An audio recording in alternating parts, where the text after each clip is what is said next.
Hola, bienvenidas y bienvenidos otro día más a mi canal Cultívate con Priscila. No olviden revisar la cajita de descripción para mucha más información. Espero estén listos para aprender sobre el camino a la guerra y los países involucrados. Y sin más demora, empezamos. En este video hablaremos acerca de los factores que posibilitaron la guerra en 1914. Los contendientes: Alemania, el Imperio Austrohúngaro, Turquía, el Imperio Británico, el Imperio Francés, Rusia, Italia, Japón, un balance y la cuestión de responsabilidad. Factores que hicieron posible la guerra en 1914. Los contenciosos entre estados europeos y las alianzas continentales. Francia trataba de salir de su aislamiento político de Bismarck, aliándose con Rusia y Gran Bretaña. Alemania y Austria-Hungría estrechaban lazos, mientras Italia se separaba de la Triple Alianza, que estaba conformada por Alemania, Austria-Hungría e Italia. Las alianzas existentes eran precarias. La cuestión colonial. Fuerte sentimiento de envidia imperialista alemana, mientras Rusia y Francia saldaban sus conflictos coloniales con Gran Bretaña en Afganistán, Persia y África, respectivamente. Existían reivindicaciones históricas francesas sobre Alsacia y Lorena, conflicto de Austria con poblaciones del sur, principalmente Serbia, mientras alemanes y austríacos apoyaban al Imperio Otomano. Además se encontraba la competencia naval germánico-británica, que dañaba las relaciones entre ambos países. La cuestión económica. Se ha acusado a los dirigentes alemanes, especialmente a la aristocracia prusiana, los Junkers y el Kaiser, de conducir a Alemania a la guerra para establecer su hegemonía en Europa. La política exterior alemana se puede calificar como diplomacia brutal. Alemania adoptó una política global llamada Weltpolitik, que respondía a una necesidad de conquistar mercados exteriores y daba satisfacción al deseo de prestigio del pueblo alemán, pero esto generaba tensiones con Gran Bretaña. La Weltpolitik supuso cambios tanto en la política exterior alemana como en las relaciones internacionales, e hizo que Alemania participase más en los problemas coloniales. Pese a todo, la década de 1890 empezó con un acuerdo anglo-alemán, el Tratado de Heligoland-Zanzíbar, por la cual Alemania renuncia a territorios africanos y a cambio recibe de Gran Bretaña la isla de Heligoland en el Mar del Norte. El progreso económico contrastaba con una política centrada en objetivos nacionalistas. Internacionalismo económico contra nacionalismo político. El nacionalismo era el más peligroso de los ismos del siglo XX, inherente al ascenso de la burguesía europea. Cada país encontraba en su historia motivos de resentimiento hacia sus vecinos. El militarismo.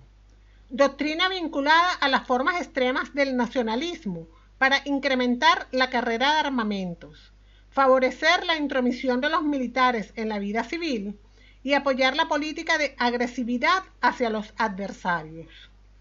Los movimientos nacionalistas afectaban a los estados del este y centro de Europa, con epicentro en Serbia. Esta nación concentra tres conflictos claves de la Primera Guerra Mundial: imperialismo dinástico contra nacionalismo insurgente, paneslavismo contra pangermanismo y tensión este-oeste. Los soldados de las principales capitales europeas se alegraban de poder participar en la guerra, pensando que era liberadora. Había protestas contra la civilización monótona y materialista. En algunos sectores de la sociedad europea surgió la creencia, relacionada con el filósofo Friedrich Nietzsche, de que solo un cataclismo podría transformar la vida capitalista hacia un estado espiritual superior. Entonces la guerra ofrecía una ruptura con el pasado y el surgimiento de un idealismo desinteresado. El conflicto era percibido como una liberación. Para los combatientes, la guerra tenía por objetivo la salvaguarda de los intereses reales de la nación. El modernismo fue una reacción contra el racionalismo y materialismo del mundo moderno e industrializado, que llevó a un culto de lo irracional anterior a 1914. La guerra era así un choque cultural entre Inglaterra, considerada tradicional en términos culturales, y Alemania, que era el centro de la cultura de vanguardia. Algunos historiadores defienden que la civilización del siglo XX se asentaba sobre 4 instituciones, y la causa de guerra sería económica. La primera era el sistema de equilibrio entre las grandes potencias. La segunda fue el patrón oro internacional como símbolo de una organización única de la economía mundial. La tercera era el mercado autorregulador que produjo un bienestar material. Y la cuarta, el Estado liberal. El hundimiento del patrón oro habría provocado la catástrofe. El estallido de la guerra mostró la violencia generada en el viejo mundo. La nueva realidad nada tenía que ver con la anterior a la Primera Guerra Mundial.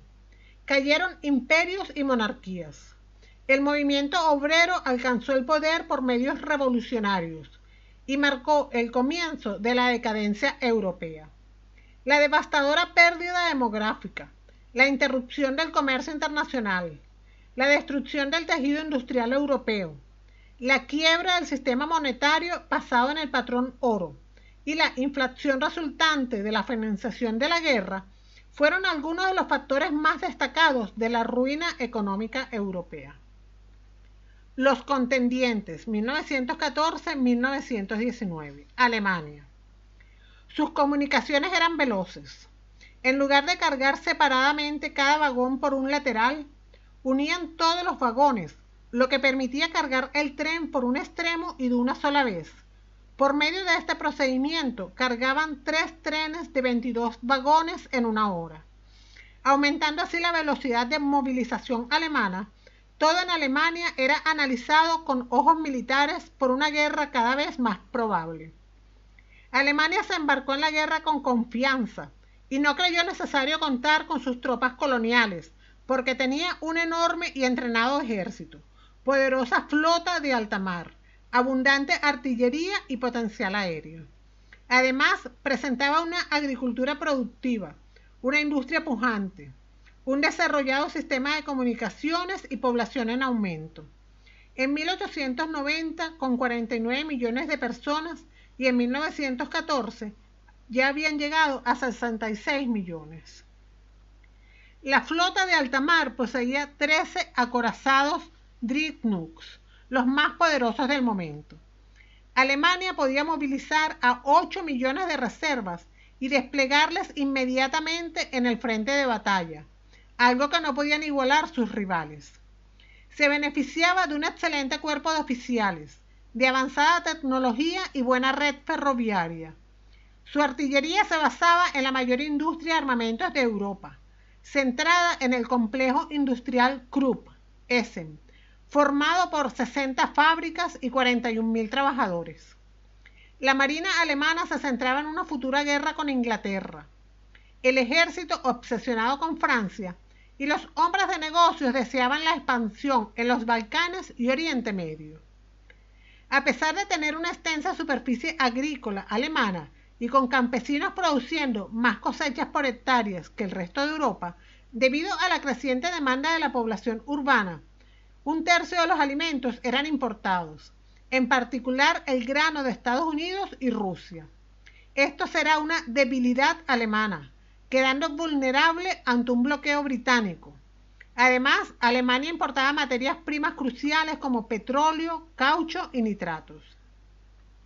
Una vez declarada la guerra, existió un amplio apoyo a los objetivos de guerra formulados en otoño por Bethmann-Hollweg en un programa de septiembre y exigía la formación de una unión económica y aduanera en el centro de Europa, Mitteleuropa, lo cual supondría una anexión de Luxemburgo y parte de Francia, el control de Bélgica y diversos puertos en el Canal de la Mancha, el cese de influencia rusa en los estados bálticos y Polonia, cayendo estos bajo influencia alemana.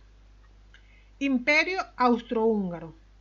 A pesar de su larga historia y considerable tamaño, el imperio era aliado débil de Alemania. El problema era que Austria-Hungría trataba de desempeñar el papel de gran potencia, pero con falta de recursos. No podía cuestionar los objetivos alemanes, aunque algunos chocaban con sus intereses. El gobierno no podía garantizar que el ejército imperial mantuviese su lealtad en un conflicto prolongado, ya que los problemas internos crecían, como el impartir órdenes en 15 lenguas. Las divisiones internas amenazaban con fraccionar el país y complicaban las relaciones exteriores. Tuvo un crecimiento económico notable, pero sin alcanzar a las otras potencias, gastando menos en defensa y reclutando menos jóvenes aptos para el ejército, pobremente equipado y con la marina más reducida de Europa. La mayor fortaleza del imperio era la alianza alemana. Estábamos condenados a fallecer, se lamentaba el ministro de Asuntos Exteriores tras la guerra. En enero de 1916, el gobierno anunció planes para convertir a Albania en un protectorado, anexionarse la mitad de Serbia y tomar la costa de Montenegro. Turquía. El Imperio Otomano firmó un tratado secreto con Alemania el 2 de agosto de 1914. Turquía era conocida como el hombre enfermo de Europa. Contaba con un ejército mal equipado y una armada prácticamente inexistente. En 1914 se depuso a Abdul por su hermano, quien debió combatir el poder con el movimiento revolucionario de jóvenes turcos. Durante este periodo llegaba dinero y consejeros alemanes, lo que se tradujo en mejoras visibles en el ejército. Se reclutaron además cristianos y judíos, aunque por desconfianza se les destinaba a batallones de trabajo. Debido a su posición geográfica, la intervención de Turquía causaría serios problemas a los aliados. Turquía obedeció los deseos alemanes de fortificar los Dardanelos para bloquear el comercio marítimo aliado. En cuanto se rompieron las hostilidades, Rusia comenzó a enviar tropas al Cáucaso. Turquía esperaba recuperar Egipto y Chipre de Gran Bretaña. El gobierno anunció una yihad o guerra santa, ya que alegaban inauditos que el Kaiser era musulmán y que su familia descendía de la hermana de Mahoma. Turquía también quería recuperar territorios de sus antiguas posesiones británicas. Gran Bretaña y su imperio. Gran Bretaña se encontraba con una supremacía desafiada. Su porcentaje en la producción mundial de manufacturas había disminuido. Su base industrial era cada vez mejor y seguía basándose en textiles, carbón, hierro y en la construcción naval. Dependía cada vez más de Alemania para muchos productos industriales nuevos y esenciales, como químicos y medicina. Expansión de la Marina Británica. Contaba con una red incomparable de bases navales y estaciones de cable alrededor del mundo, pero dada la expansión del imperio, era difícil proteger todo. Se presentaba el desafío de Alemania y Estados Unidos. Gran Bretaña seguía siendo una rica nación comerciante y Londres era la capital financiera del mundo. Una de las razones de esta riqueza era incluir una cuarta parte de la población mundial.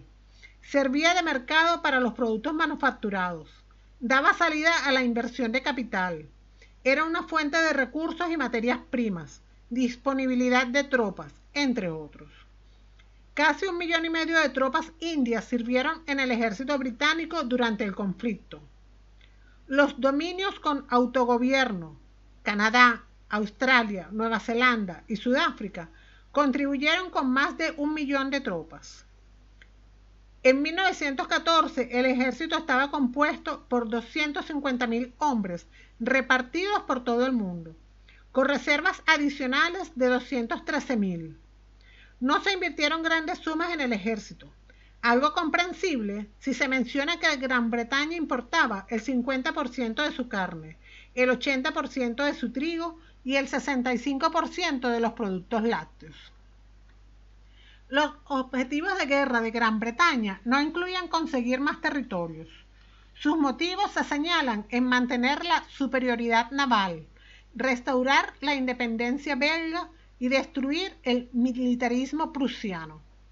La dependencia de Gran Bretaña de sus dominios le llevó a realizar acuerdos secretos. Se prometió a Australia y Nueva Zelanda las posesiones alemanas del Pacífico y a Sudáfrica las posesiones alemanas de África Oriental. A Italia y a Japón se le ofrecieron tierras alemanas y austríacas a cambio de su apoyo. En el acuerdo secreto Sykes-Picot de 1916, los diplomáticos británicos y franceses se repartieron las posesiones del Imperio Otomano en Asia. Gran Bretaña debía controlar Mesopotamia y Francia el Líbano y Siria. Francia y su imperio. Francia se había recuperado de su derrota ante Alemania en 1871. Desde entonces consiguió aliados y colonias. Construyó un gran ejército y una flota muy útil. A pesar de todo, tenía motivos para temer a Alemania. La industria francesa se desarrollaba con rapidez, pero era menos productiva que la alemana. Uno de los motivos era la escasez de materias primas como hierro y carbón, desventaja acentuada por la pérdida de Alsacia y Lorena, y la ocupación alemana en la zona industrial del norte de Francia durante la guerra. Otro recurso escaso era la población. El gobierno francés se vio obligado a reclutar el 80% de los hombres y dependía en gran medida de las tropas coloniales. El ejército francés era de tamaño considerable y comparable al alemán, pero solo contaba con 5 millones de hombres para reclutar y 3,5 millones de reservistas, además de estar mal equipados, artillería de mala calidad, municiones inadecuadas, uniformes inapropiados e insuficientes. En los primeros meses de la guerra decayó la producción de sus industrias claves. El carbón descendió de 41 millones en 1913 a 27,5 millones en 1914, al igual que pasó con el hierro y el acero. Sus objetivos de guerra quedaron establecidos en diciembre de 1914 y no eran del agrado británico, deseando la recuperación de Alsacia y Lorena. No apoyaba las promesas británicas sobre la anexión de Luxemburgo a Bélgica. Rusia. Con un inmenso territorio, población en crecimiento, gigantesco ejército, desde 1905 se realizan importantes reformas políticas y económicas. Se introducen mejoras en el ejército que inquietan a Alemania. El Mar Negro y el Báltico estaban bloqueados por turcos y alemanes respectivamente. Rusia tenía problemas de transporte. La red del ferrocarril estaba mal mantenida y era poco extensa. Cuando estalló el conflicto, el Estado movilizó a 1,5 millones de hombres con armas y municiones, pero a finales de 1914 tenían escasez de balas y proyectiles. Hacia 1915, Rusia producía solo el 25% de lo que necesitaba, con 6,5 millones de soldados, pero solo 4,6 millones de rifles. Los ejércitos de 1914 incluían a un gran número de campesinos analfabetos, minorías étnicas y comunistas que deseaban utilizar las Fuerzas Armadas como campo de reclutamiento. Una esperanza era unir al pueblo polaco, dividido entre Alemania, Austria y Rusia, bajo el Imperio ruso. En noviembre de 1916, Francia y Gran Bretaña acordaron de forma resistente apoyar ese deseo para mantener a Rusia en la guerra. Otro objetivo era la anexión de Constantinopla y de las orillas asiáticas y Europa de los Dardanelos, algo apoyado por los aliados en marzo de 1915. Italia. En 1914, Italia se enfocaba en Libia y la expansión austríaca por los Balcanes, como para unirse a las potencias centrales. Los italianos debían considerar dos cuestiones relevantes: si entraban o no en la guerra y en qué bando lucharían. El país se dividió en dos. Por un lado, aquellos que consideraban que debían cumplir sus obligaciones con la Triple Alianza. Así, el jefe del Estado Mayor se preparó para una guerra con Francia, y además los vínculos católicos hacían que un grupo simpatizase con Austria. Por otro lado, los que consideraban imposible apoyar al enemigo tradicional austrohúngaro. La izquierda favorecía la entrada en la guerra, considerando que ésta generaría inestabilidad y crearía las circunstancias favorables para la revolución y la caída de la monarquía. Los liberales defendían que Italia debía permanecer neutral.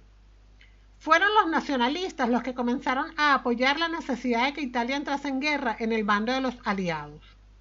Al final, el país se vio inmerso en un conflicto como resultado de una serie de pactos secretos que realizaron el primer ministro y el ministro de Asuntos Exteriores a espaldas del Parlamento y de los que ni el ejército ni el rey tuvieron conocimiento. Los aliados prometieron a Italia las regiones de Trentino y el Tirol del Sur, el puerto de Trieste y la mitad de la costa dálmata. La economía italiana era la de más rápido crecimiento en Europa. Empresas de primer nivel como Fiat y Pirelli abastecían a las fuerzas con armamentos y vehículos más modernos. El ejército italiano era de tamaño considerable, pero mal equipado y muchos soldados no comprendían por qué debían luchar. Además, muchos provenían del sur del país, zonas no integradas a la nación italiana. Japón. Se había convertido en una gran potencia desde su gran crecimiento industrial a partir de 1890. En 1914 su bien entrenado ejército y su impresionante armada lo convertían en un temible enemigo. Los temores británicos se confirmaron cuando Japón presentó sus 21 demandas a China, y de haber sido aceptadas, las demandas hubiesen otorgado a Japón el control sobre la economía y la política china.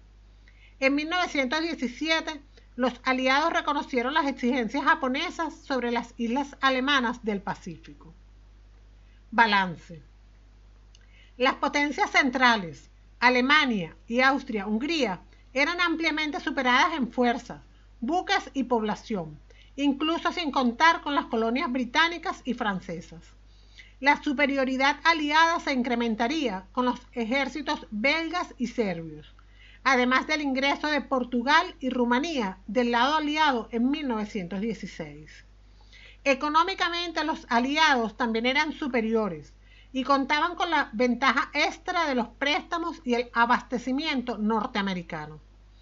El resultado de la guerra no estaba determinado por el volumen comparativo de soldados y equipamiento militar, existiendo otros factores menos tangibles que ayudarían a decidir el resultado.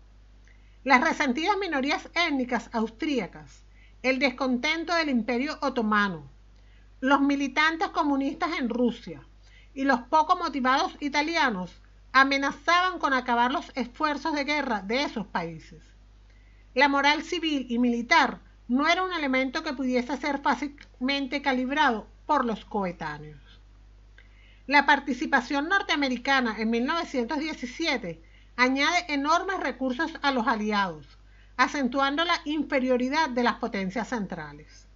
El presidente Wilson anunciaría los famosos 14 puntos que defendían ideales como la democracia, autodeterminación y paz por encima de los intereses nacionales. La cuestión de la responsabilidad. La Primera Guerra Mundial fue una gran guerra de propaganda. Para los franceses, una guerra contra los bárbaros. Para los alemanes, una guerra contra los rusos, etc. En el Tratado de Versalles se determina la culpabilidad de Alemania, únicos responsables de la guerra, y deberá pagar a los vencedores las reparticiones de guerra. Al finalizar la guerra, los gobiernos se dedicaron a publicar documentos justificando que ellos no tuvieron la culpa del enfrentamiento. En los años 60 se tiene acceso a los documentos de todos los contendientes. Fischer dice que hay una línea entre el final de la época de Bismarck dándole la culpa a los alemanes. Ritter utiliza la idea del acercamiento de Alemania como una guerra defensiva. El consenso actual es de repartir las culpas, como Hobsbawm. En el verano de 1914, ninguna potencia deseaba una guerra, pero habían hecho parecer a la guerra como una solución, aunque nadie deseaba una guerra prolongada. Todos se equivocaron sobre el carácter de la guerra. En Alemania hay una mirada crítica sobre el pasado, un cambio cultural y acceso a nuevas fuentes. Fischer logra empezar el estudio de esa época y se comienza a hablar del Holocausto. Hemos llegado al final de la explicación. Espero les haya gustado. Suscríbete a Cultívate con Priscila si aún no lo haces. También dale a la manito de me gusta si te ayudó esta información. y dale a la campanita de notificaciones. Sígueme en mis redes sociales y nos vemos en el próximo video. Que tengas un gran día. Adiós.